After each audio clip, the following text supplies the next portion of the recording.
Hi, I'm Damon Frank, and you're listening to The Recovered Life Show, and this is an episode of How I Did It. Every episode, I talk with someone in recovery about how they've been able to stay sober. We dive into what their life in addiction was like and what their life in sobriety is like now. Remember, addiction is a life-threatening condition, and the information in this episode is provided as a resource only and is not to be used or relied on for any diagnostic or treatment purposes. This is not a substitute when professional diagnosis or treatment is needed. Now, let's jump into the discussion and find out how they did it. Welcome back to the Recovered Life Show. Joined today by Sharon Fekete. Welcome to the show, Sharon. Thank you for having me. I'm so excited to have you here. Why don't you introduce yourself a little bit? Tell us, what addiction you suffered from and how long you've been sober. Well, I am sober 29 years. I am a stepmom to a beautiful 19-year-old boy. I am a fur baby mom to a beautiful chocolate lab sitting next to me named Charlie Brown. I am the author of The Broken Road to Mental Health in Life and in Business. I have been sober a while, so I have quite a story, but it started when I was 21, and I'm sober a long time now. And so I'm 50 years old. I was very blessed in the sense that I got sober at a very young age. So a hard story, but one that I am excited to hopefully give the hope to somebody else that, you can recover. However Absolutely. You decide to do that. Absolutely. I think it's great, you having long-term sobriety, obviously what you got sober in your 20s. When you look back, Sharon, on your life, and you look back to when you first got sober or when you first started drinking and using drugs, or if you use drugs, like what pointed out that something was different about you than your friends? I assume you started maybe when you were in your teens drinking. Yes. When did you start to notice that, like, hey, I don't drink like other people drink? Yeah. So I was the one who wanted to buy the beer before we went anywhere. So even if we were going to go to a movie, I wanted to get an 8-pack of Nips, Budweiser Nips, back in the day at Exxon, where I knew the guy that worked there, where I didn't have to worry about my identification. So yes, I definitely noticed, and so did my friends. And I think it was very, very innocent from probably the age of 15 to 18. And then 18 was the first family intervention. So I came home one night after a night of drinking, and my family was sitting in the living room, my godfather. And of course, I was drunk, so it didn't really matter what they were saying. All I knew is that the next day I was packing up and going to my first rehab, Seafield Pines in New Hampshire. It was an adolescent rehab. And I stayed there until they kicked me out because I had, 2 rehab romances, and they had accused me of smoking pot in the rehab. Second rehab, I was mandated. I had gotten arrested. So, the progression of the disease. 19 years old, arrested. Now I'm going to my second, what I like to call day camp rehab. I love rehabs. They're very helpful. But for me, it was just like a good time. I went to my second rehab and started thinking, you know what, maybe there's something to this. I spent the night in jail. My parents were going to Al-Anon, or as we like to say back then, the other side. And they wouldn't bail me out. So they let me, kind of sit in jail at Nassau County in Long Island, New York for a night. And then they didn't tell me when I was in the rehab, which was smart, that I was mandated to a halfway house for 3 months after that in Poughkeepsie, New York. And that's what they called it, not me, Poughkeepsie, New York. And I left after being there for a month, even though I was mandated there and could have gone to jail, because I would have rather gone to jail in my sick, twisted mind at that time than spent another minute with these people that I did not think were like me. Because, I told them I was from a residential area, which meant nothing, right? And still to this day, I don't even know what I meant by that. But I didn't think I was like the person that had done heroin and was homeless. I was from, a family of love. And, I had 2 brothers, a big Irish family in New York. I wasn't like them. And then, I blacked out at 19. And moved to Detroit, Michigan in a blackout and stayed there until I was 21 years old. And I was I turned out to be a lot like those people that were in that halfway house that I didn't think that I would become like.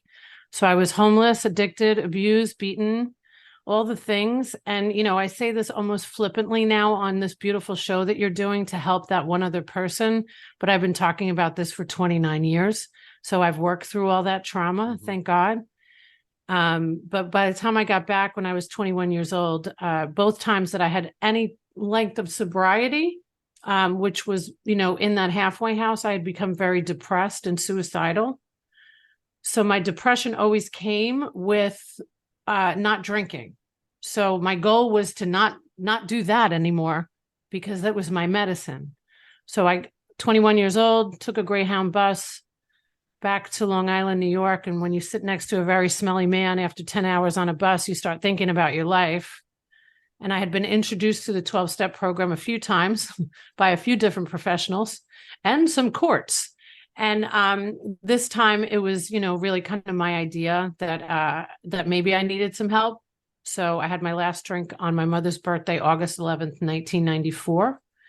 And thankfully have not had the need to pick up. But I certainly had the need to leave the earth in that first year. I suffered tremendously with depression.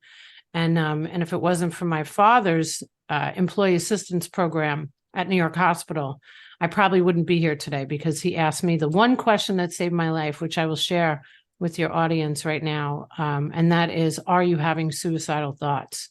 And I was.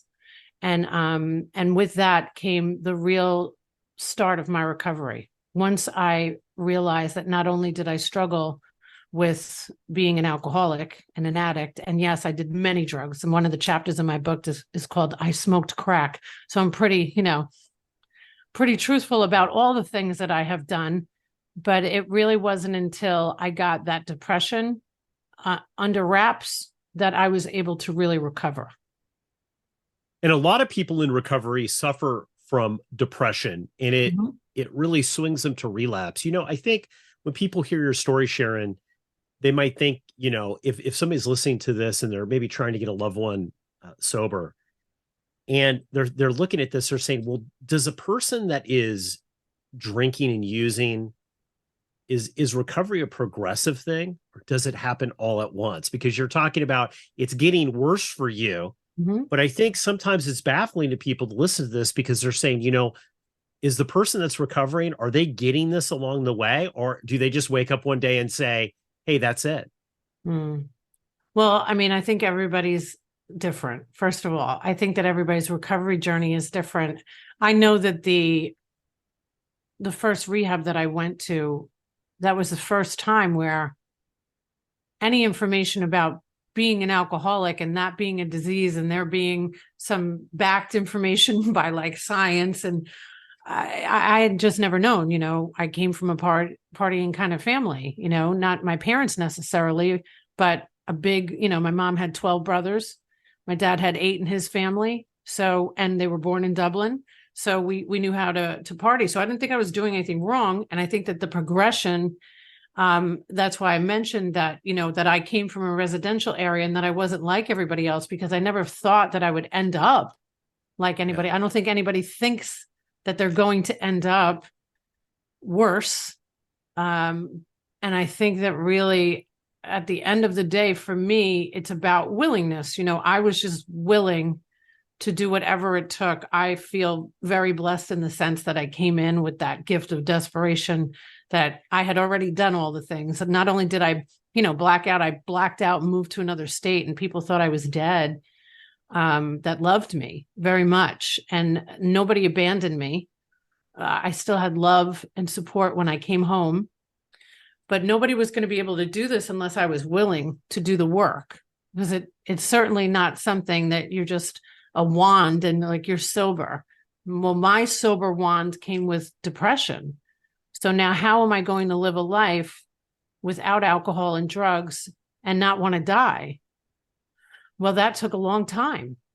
And there was a lot of outside resources that I needed to get. And to this very day, to this moment, to this, day that we're recording this podcast show, I woke up, I, worked out, I meditated, I did something to help somebody else. So it's a part of my life today. This is a practice. This is not something that you just stop using drugs and alcohol and then you're okay. It's a hell of a journey. And it doesn't, in my opinion, matter to me how anybody gets sober or how anybody gets help, as long as somebody is willing to get it, because this is not something somebody can give you. It comes with the willingness and then the work to stay. I mean, I'm sure you Absolutely. understand completely what I'm saying. Yeah. Being sober 29 years, people are like, that must be fantastic. I'm like, well, yeah, it is. But it's also, I feel like I have to work a lot harder, to stay connected to community, to be involved, to give back, to ask for help. Once you're around for a long time, people look at you like you might have your stuff together. And Yeah, absolutely. It's interesting. You talked about being from a partying family and, the evolution that you've had being sober. We've been sober for around the same amount of time. And, I've seen addiction awareness just really change. When I got sober, I didn't know anybody who was sober. I really didn't, mm-hmm. And I tell people now that are coming up and getting sober, they're like, what are you talking about? Like, didn't you just go on Instagram and sit? No, there was no Instagram, right? No internet existed when we got sober. Exactly. And it's changed so much. Looking back on your childhood, you said you came from a partying childhood. Did you see alcoholism there? Did you know anybody that was sober, or was this just a total foreign thing to you? No, I didn't know. Absolutely not. I did not know anybody that was sober. I do have an uncle. I remember that drove me down to a park and told me that he too was struggling. But he was, even though he was only probably what is my age today, when I was 18 years old, I thought he was 900. And I'm not ready to give this up yet. I'm just having a good time. But I think he was the only example of that. And then it was just, that's just the culture that we were raised in. And that's not to say that my culture is much different than other cultures. I hear a lot where I come from, nobody talks about this. Well, guess what? That's the term that everybody whispers to me. Sharon, where I'm from, nobody talks about what you talk about. I know. That's why I'm talking about it. Exactly. Let's talk about that bottom point where that day or a few days where you kind of made a decision, hey, I'm gonna try this. And I know you'd been going in and out of rehabs, things had happened to you in your life, right? You're around sober people, you're not, you're using, you're not. Take us back to that day and what was going through your head and what you were thinking about when that light switch went off and said, hey, you know what? Maybe I'm gonna try to pursue this sobriety thing. Well, nobody had ever really approached the subject of me having an issue with depression. So the only issue that had ever presented to me was that I was an alcoholic and a drug addict. So I thought in my depression, well, I should stop drinking because that's going to cure my depression, because everybody is getting me all of this wonderful help for this one thing that was really just a symptom and an answer really for so many other deep underlying issues that I was experiencing. So, and I remember it like it was yesterday. I know where I was. I was at the East Point Inn in Long Island, New York, having a birthday celebration for my mom. I was drinking a Coors Light and I just kept spilling it. And I just knew that it was the last beer. Nobody asked me to, nobody was telling me to get sober. I just knew that I couldn't do this anymore and that I needed to make a change, because when you are, traumatized the way I was traumatized by living the life that I was living, and I wouldn't even really call it living, let's call it existing. I don't think there was any other choice. I was so desperate to feel better. So I thought, well, I'll try that place that they keep telling me that all these old people are hanging out in. Because I was 21, I just finally was legal to drink, and now I got to give up my pacifier, which is what it was. And then I learned, through my community, of love and support, of a place where people didn't judge me, that I could recover. But, it was slow, very slow. Yeah, yeah. And I think that I know somebody told me, I wish you a slow sobriety, that Hmm. things actually unfolded slow. And looking back, it was very painful for me personally, but they were right. This person told me this. Let me ask you this: your first couple of months of sobriety here, your first 6 months, let's say, how did that go? I know you're dealing with also treating the depression while you're also trying to stay sober, and it looks like you're in a 12-step program. What really worked for you to help, looking back now when you look at this? What were the things that really worked to help get you long-term sobriety that you did in your first 6 months? Well, the only thing that worked was that I didn't give up.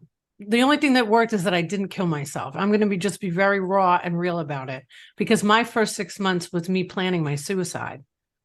So there wasn't this, I couldn't even speak. I couldn't even finish a sentence. I thought I had lost my mind. I thought that girl that woke up singing and excited about life was gone and was never, ever, ever, ever coming back. So I saw only darkness. I could not see the light. And so it was absolutely me getting this outside help. When I met my father's employee assistance program counselor, Ben Figueres, and he asked me that question. That was when I started seeing the light. And it came in a 20 milligram of Prozac. And I think that if you had given me fake Prozac, it would have worked too. It felt like there was just a piece of hope. And I haven't taken any medication since, and I was only on it for 6 months. But I don't have any opinions about what people do. But I needed somebody who was going to listen to me and who was going not to judge me. And then my recovery, coupled with that, started to become a very, very safe space. But I really like to emphasize the fact that, because I don't think we talk about it enough in sobriety, there's one thing about me being 29 years sober, but it's a way bigger deal for me that I haven't wanted to die for 29 years. So there's this great pamphlet now in recovery, and it's, AA for people with mental health issues. And that only came out in 2018. And I don't care what anybody does. I really have no opinions, because I too have met many Instagram influencers that are sober curious. And I think it's all great. I just didn't have that option. So what helped me the most was that I didn't give up, that I stayed willing. I just hung on.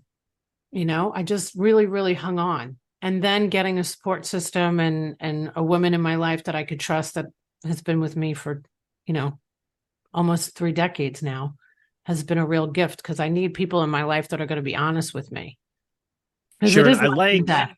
it is. And I love that you're talking about mental health issues, because I think your experience in the time that you got sober is very rare, because I know that in 12-step groups, they didn't really talk about mental health issues as much. And now that they talk about it a lot. I love that. People are talking about trauma, how it affects getting sober. They're talking about, these character defects. Are they character defects? Are they trauma responses? Do you have depression? And obviously, in the big book of Alcoholics Anonymous, the person who wrote most of it suffered from depression, that we know now, right? So Yes. I think this is great. I think a lot of people are also confused too. I think that they think if they get sober, it's a catch-all. And if they work whatever program that is, it's also going to solve and cure, for lack of a better word, any mental health issue they have. I found that that's a very dangerous approach. And I've seen Yes. a lot of people die because of that, because they were just either in denial, or the support system didn't recognize that it wasn't just addiction that they were suffering from. Well, may I speak on that for a moment? Yes, please.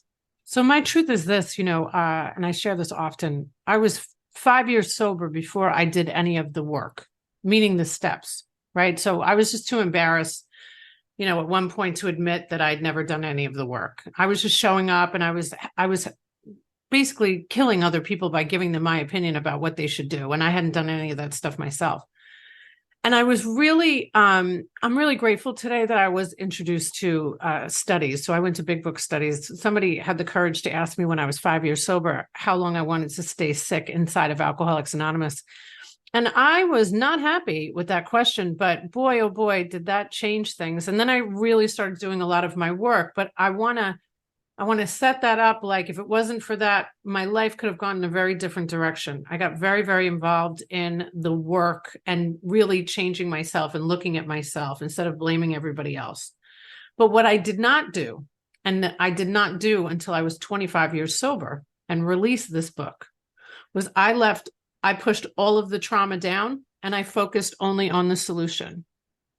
So like you mentioned before, this was not very common for anybody to ever speak about mental health or depression, anxiety, trauma, that you don't drink and you go to meetings and you focus on the solution. You don't look at the past. So I even remember going into intermittent therapy with, whatever boyfriend where it wasn't working out. I'm happily married for 14 years now, but I remember just running through my trauma. I blacked out. I went to 2 rehabs, went to a halfway house, and a therapist said to me, you just ran off your trauma like a grocery list. And I said, I'm not here to talk about my trauma. I'm only here so you can help me with this boyfriend that I'm with that won't get sober. Right? I mean, it's funny now, but now in retrospect, looking at that, like, wow, I mean, she probably could have really helped me. But it wasn't until I started writing about my trauma that I realized how much I had pushed down and how so much of that had seeped out into other ways in my life. And here I was, I've been a business owner for 10 years. I've owned 2 businesses. I work in the medical industry. Doctors are my clients. I wasn't going to tell anybody about what happened to me. They don't see me that way. They don't see Sharon that was addicted to crack and homeless on the streets of Detroit, Michigan. They see somebody who's, in business.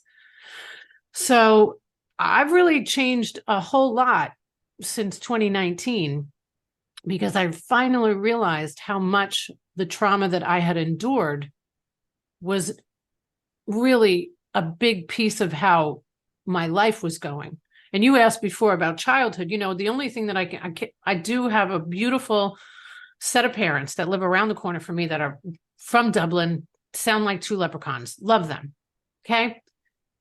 But I was Dear Abby to everybody. Everybody came to me with their problems because I probably was the only family that there was no divorce and there was none of that.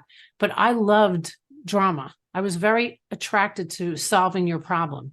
And the only problem that I was left to solve in the end was mine. Everybody else was fine. So that has been now so clear to me, but not clear. Back then, I did not realize that every time I didn't want to look at my stuff, I just was trying to fix something for you or this or in business or in a work or in a relationship. So there's a lot to be said about us having that great gift of time. And hopefully somebody walks into our lives and says, hey, you know what? Have you ever talked to somebody else outside of the program about your anxiety or your depression or your OCD or your codependency or all the other things that really can't be resolved in this wonderful community? And it is a wonderful community. So, and it's not stressed enough. So I talk about it as much as possible. And I'm always grateful to have the opportunity to share it on a show like this one, Damon. So thank you for that. I think it's very important because I think, on one hand, I do think physical sobriety is a must. You have to be physically sober to be able to work on codependency issues, trauma issues. It's not going to work if you're constantly going in and out, but there is a balance. I mean, so many things have changed in recovery. And I think there's some things that I don't really agree with that's changed in the recovery community, but this is good, is really talking about that, hey, you might be suffering from other things, and sobriety is that first step, to be able to start working on everything else. Looking back here, now that, you've been sober for 29 years, Sharon, tell us about your life in recovery. What have you been able to do and achieve since you've been sober that you never would have maybe thought when you were back, smoking crack, right? You know what I mean? Crack and homeless, rehabs, right? Yeah. So tell us now kind of about, what's some of the amazing things that have happened to you in recovery that you never would have imagined back then when you were using? Hmm. So I became the director of operations for one of the largest medical companies in New York. I made more money than I knew what to do with. I never stopped going to my meetings though. So I'm very grateful in the sense that one of the things that I've never forgotten is where I came from. So every opportunity that I was gifted, I definitely worked for, but I never forgot where I came from. So I always worked very hard. When I left New York 18 years ago and moved to Tampa Bay, Florida, which is where I live today, I moved alone. I decided that I wanted to live in the Sunshine State. And I think one of the greatest gifts that I have gotten out of being sober is that it's real clear to me that I was gifted a life. And what I decide to do with that is on me. So how could I not live this incredible life that was so freely given back? I should have been dead more times than I care to admit here. So moving here to Florida was incredible. I ran a large medical practice here. I met my husband. I have a beautiful husband and a 19-year-old stepson and a beautiful chocolate lab that's pissed off at me right now, walking away because I haven't given him another treat. I have two businesses. Well, I've condensed it to one. I speak about mental health in the workplace at conferences. People pay me a lot of money to hear my story. They pay me a lot of money to hear my story because I have pushed to have that happen. I want to openly and freely talk about mental health in the workplace because I've run businesses and I've had my own business and I realize how difficult it is.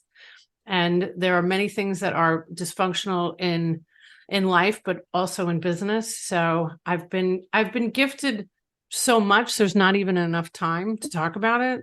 The love and respect from family, the ability to have truthful, honest conversations, to communicate openly, to walk away from toxic environments and people and businesses has probably been one of the hardest things, but one of the greatest gifts. So I just don't take it for granted. So if I want to do something, I typically do it. That doesn't mean it just comes easy like that. It means I realize that I was plucked out. I call it a crane in my book. A crane picked me up and dropped me in so many safe spaces throughout my life that I would be really doing a disservice, not just to myself, but to many others that could see somebody recover and really live out loud. So I am eternally grateful for all of the horrific trauma that I experienced today because I don't take life for granted anymore. Sharon, if someone's listening to this podcast and they're on the fence, let's say, about whether they should get sober, what advice would you give them? Well, how long do you want to stay sick? I mean, that's really it. How long do you want to blame everybody else? I like to ask people questions versus this isn't for the weak.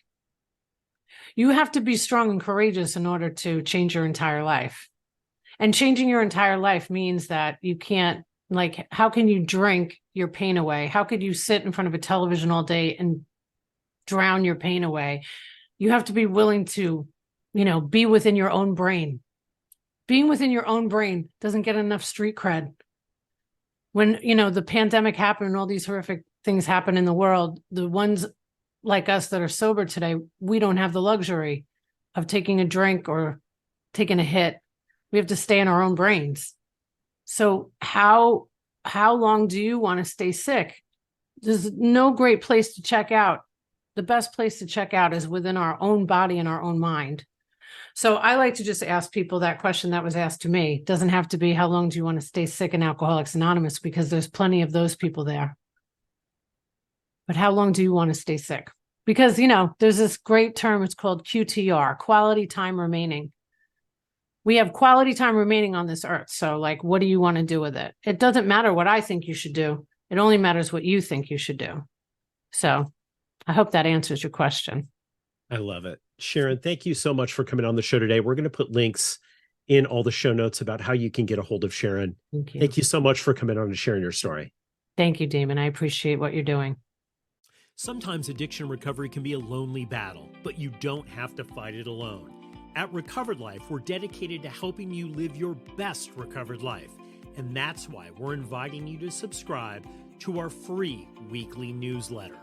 Every week, we carefully curate exclusive content from leading minds in addiction recovery, mental health, and all things important to the recovery lifestyle.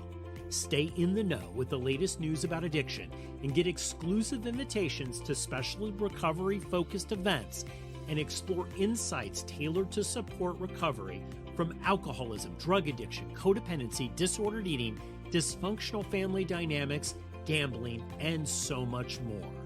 With our newsletter, each week becomes an opportunity for growth, healing, and taking a step closer to the life you deserve. Take your first step towards a brighter future today. Go to recoveredlife.us and subscribe for free.